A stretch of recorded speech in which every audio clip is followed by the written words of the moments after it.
She originally qualified in 1981 from Manchester Polytechnic. After practicing as an artist for 20 years, took a break for other commitments. From 2018 to 2020, she studied at UCLan, doing an MA in projects for places and fine art. She is based at Rogue Artist Studios and was found a member in 1995. That's interesting, I didn't know that. Sarah is one of 10 artists selected by Castlefield Gallery and GMCA for the first Boulder Professional Development Programme in 2019. They became 10 obstructions and have continued to exhibit together regularly across the Northwest. Sarah's work investigates places, surfaces and artefacts that expose their materiality, revealing their history. Her documentary photography captures the out of place and the overlooked, exploring the ruined and the fragile in the world around her. Sorry, my voice is going. By exploring edgeland spaces, she draws attention to the colour, surfaces and distinctive qualities of these places. She has recently shown with the Shed Gallery an online exhibition organised by Charlie Holt. This gave Sarah the opportunity to reflect on different aspects of her career and prepared her for 40 Years of the Future exhibition, which opens at the Castlefield Gallery next month.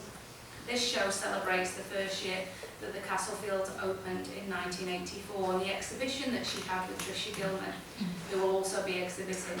The exhibition combines past and present work with 4 younger artists working today.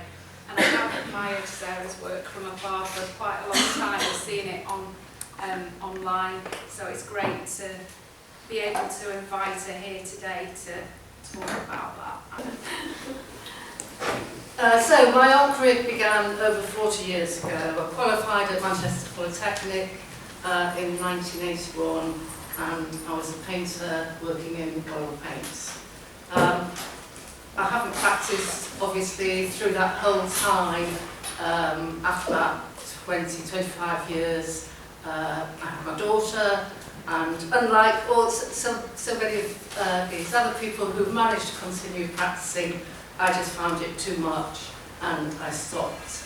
I was working a little bit at home, but really I wanted to concentrate. I was 40 when I had her, so I wanted to concentrate on bringing her up, and I really felt like my art career was over. And slowly I came back into it, and coming here to do the MA was part of getting back into making art. And I suppose for the majority of the, I kind of think of it as pre-Lucy and post-Lucy, but for the majority of the time I was painting in the early years, but I then began to make assemblages out of large palettes. And then maybe that was why I found it difficult to go back, because I couldn't envisage doing that with a little child around me. So since then, I've continued to work since I've come back to it, but I don't tend to work in one discipline. I don't tend to paint all the time. In fact, I've really come back to painting more recently. But I do think of the way that I work with found plastics or table linens or any of the other material, printmaking as well, that it all has a very similar kind of painterly feel to it. And really all the work that I'm going to show within this talk is my photography and painting that I've been doing recently. So my work stems from edgeland spaces, and wherever I am, I'm taking photographs, I'm looking out. Even when I'm driving, I'll be pointing things out. Oh, look at that strange something over there. Or my husband even points things out to me now so that to see whether it's something I'd be interested in. So the first one is a poster. Often these pictures are taken when I'm out for a walk, when I'm on the way to the shops, or occasionally I will stop if I'm driving, if something really catches my eye. So this is a poster that's completely disintegrated. The remains of a lorry driving round. I love the way it contrasted with those lines of the cobbles, and this fantastic texture of this disintegrating football. I love things that are affected by the environment. The first one is just ivy that's been pulled off a fence, but I like the fact of its history is evident and how the different colours that the fence has been painted is evident. The second picture is one of my favourite photographs actually, and I was walking, we were on a walk, and I came across this book that was submerged in a puddle. Really, I wanted to pick it up and bring it home, but I think it would have disintegrated.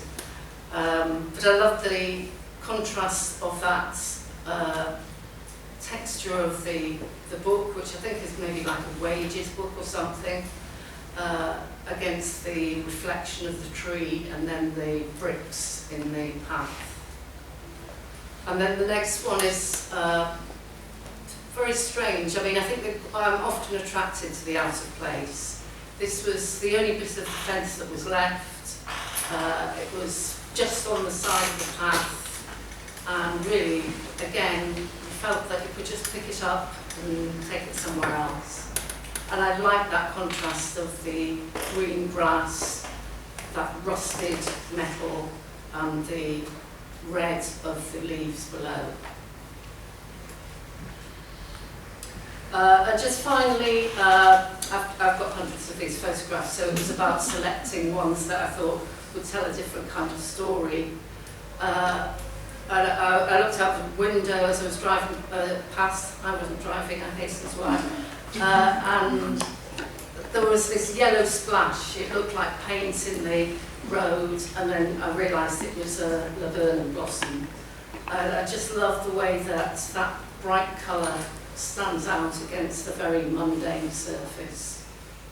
And finally, the one on the right-hand side is just outside the studio. There was a period of time when supermarket trolleys were left in this corner of the estate, stuffed full of rubbish bags. And this was at dusk, and so the lamplight was on, and it was sort of a different kind of feel to it. I love the way the light hit the supermarket trolley, but there was this lovely green, mossy path leading up to it. So I take all these photographs, and it's always a question of, well, what do I do with these? You know, I've tried working from them, it doesn't really work, and I have them around me, so I have a lot of photographs on the wall in the studio. And I wanted to do something a bit more, I wanted to think about how I could do it in a different sort of way. So I was on the way to the studio one day, and unusually I was on the train. I usually drive, just because the times of the trains don't fit in very well, so it takes too long. And I looked out the window, and it was like the world had turned yellow.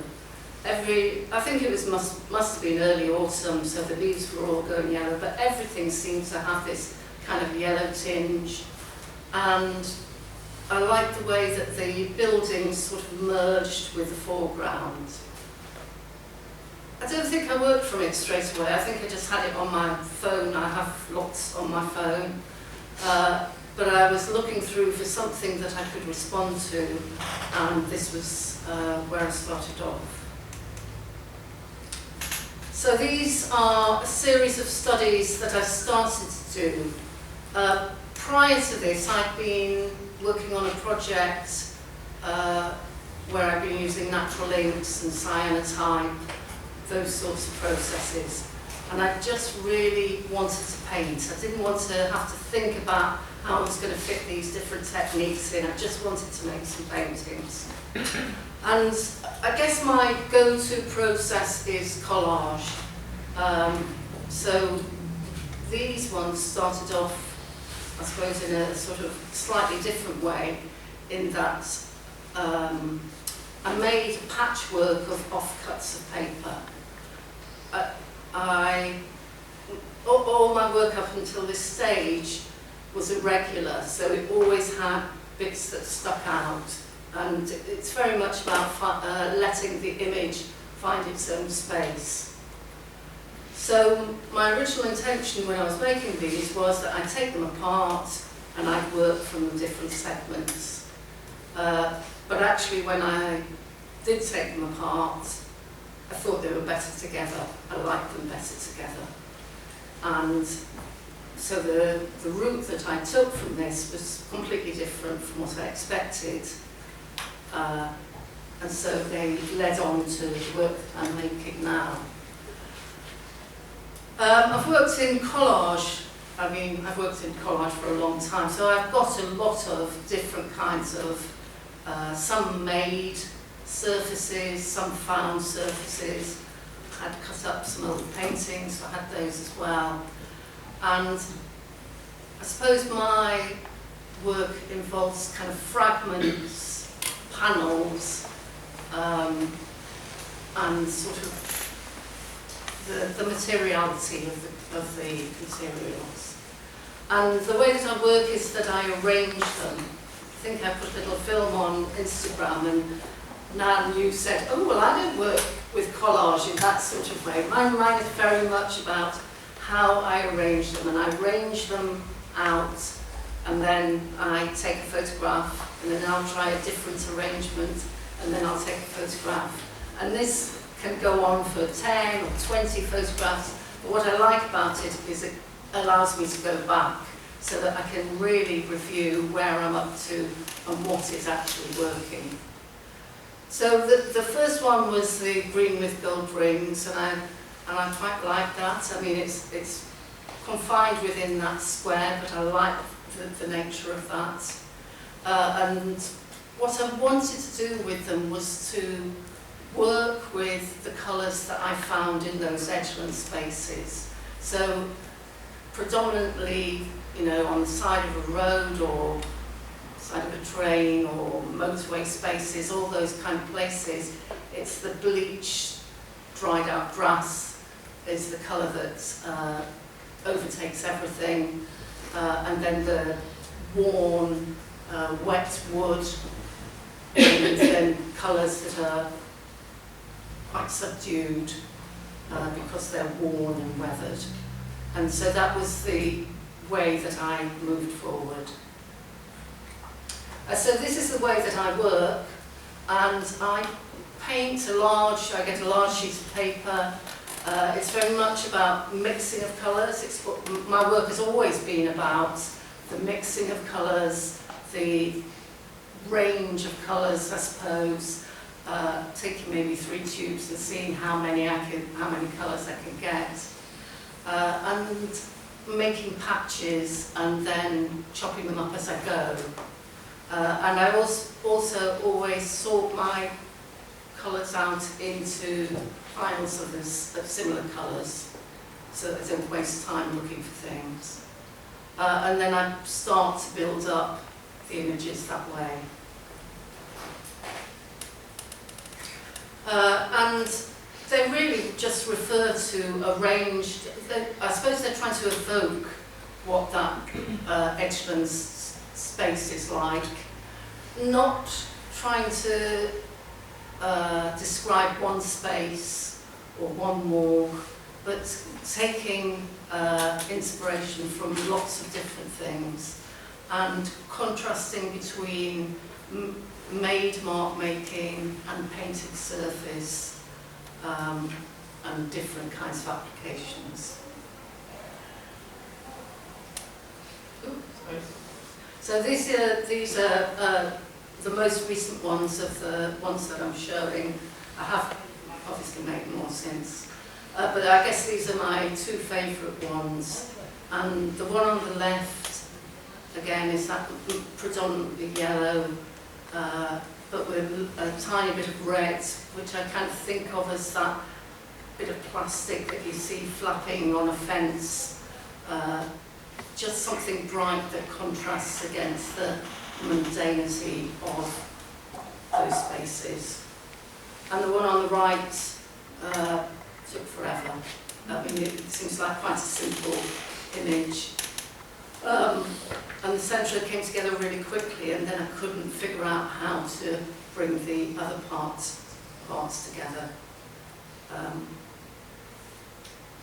I think since then I've started to work larger, but actually I found it quite difficult to do that because you get used to working with a certain size of material, I think. So, so finally to the Castlefield Gallery. So that's going to be the next show. Katie Tomlinson is showing in it as well. Castlefield Gallery opened its doors in 1984, and it was an artist-run gallery run by Manchester Artists Studios Association.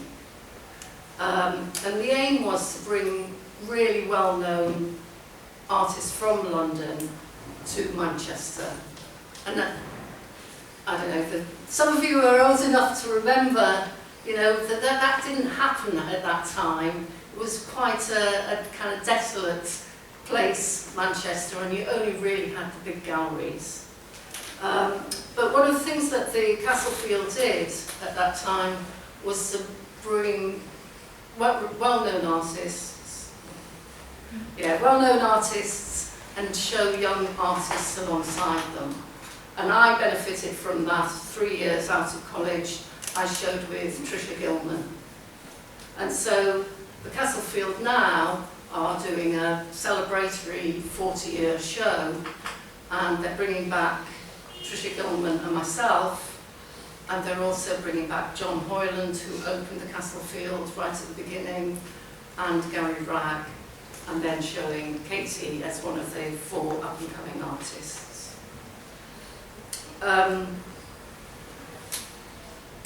So these are the 2 paintings that have been selected for me. The one on the left is obviously a piece that I'm working on that I've made this year, and then the one on the right is a painting that I made in 1989, and I didn't have any paintings from 1984, so hence this one. And at that time I was working on unstretched canvas on the floor of the studio. I'm putting a big coloured ground down and then start to let the paint move around. So I put linseed oil down, put the oil paint on, leave it overnight, come back to see what it did the next day. The mice did eat my work at that time. We used to have bits that they'd been eaten and footprints that walked away. But what I like about the 2 pieces is that the colours are very similar and the mark making is very similar as well. And they are very painterly paintings, aren't they? I think the mark making in them and the colour combinations are real painter's painting, and I think that's why I'm drawn to them. And I think your colour palettes are sublime as well. The tertiaries and the neutrals that make those brighter colour or different, you know, intense hue colours pop, I think is what I'm really drawn to. I don't know if anybody else has got anything to say about that. You know, how you mentioned, oh, I don't do colour. It's just because you have it very ordered, right, in similar sort of panels, sizes. Why is that? Why do you think it's order and... No, because I'm not a very ordered person at all. Seems significant. But I think that because they're painted in these big... I mean, I knew that I wanted to work in blocks. I do work in panels, I suppose, and fragments. Does somebody else want to say? Oh, I forgot what it was now. It was about the collages, and so when you paint and when you do these assemblages of painted surface, is the painted surface specifically done as kind of like expanses of paint, expanses of color? Or do you also use old work that perhaps haven't, that's more representational or figurative, or something that old projects that you discard and then just chop up, and so you always only do pieces of so surfaces that you paint and then specifically to chop them up and then reassemble them like this? Yeah, well, I do have, I have a lot of collage pieces. So I have lots from that I've made, you know, that I've cut up over the years. But I don't often cut up old work. Okay, so it's, yeah, just putting paint on paper and then that's specifically to be chopped up. Well, for these later ones, they are painted specifically for them. Yeah. But for earlier ones, I printed, I used cardboard and jelly plates and all sorts of different ways, different processes to create those surfaces. Okay. Thank you. Anybody else? Can I just say something? One of the things I've been sort of aware of is that I'm reading them at one and the same time that they're an external painting, collage, and an internal one. They look like internal walls and external world as well, and I'm finding that quite fascinating. And I don't know how you think about them. Is it just the aesthetics of it, or maybe I'm trying to pin something on it? I don't know, but I keep looking at them and thinking they feel like interiors, and then they feel like they're from outside, in the real world, as it were, the natural world. Well, I think they come from, sometimes like shed-like spaces. I was intrigued to see the sheds that you were doing, and think, those are the things I take photographs of too. So I think that I am interested in internal space, but sort of worn and, sort of peeling paint and that sort of thing. I think also it's a juxtaposition between flat areas and more textural, painterly areas. So it's kind of making it's stopping the view on a picture plate, and then something with more of a glaze or a broken surface is making you go back. So you've got that spatial play. Would you say that's accurate? Yes, well described. But I think that's got like, that earlier painting, 1989, has got like a Rauschenberg feel to it.